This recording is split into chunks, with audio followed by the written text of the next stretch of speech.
నమస్తే అన్న అందరికీ.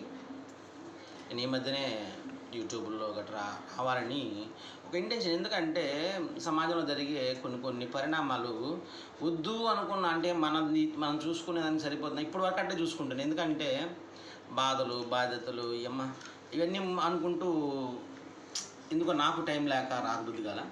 కానీ ఈ మధ్య కొన్ని చూస్తుంటే చచ్చిపోవాలనిపిస్తుంది. దాంట్లో కొన్ని చెప్తాను వినండి. మొన్న జగనన్న ఫీల్ అయినప్పుడు నాకు ముద్దులో మండిపోయిందన్న. ఎందుకు విషయం చెప్తా వినండి. అన్న ఏమంటాడంటే,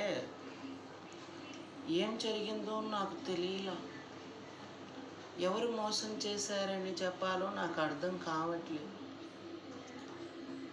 ప్రజలకి అన్నీ చేశాను, నా అక్క చెల్లెళ్ళు, నా తాతలు అవ్వలకి పెన్షన్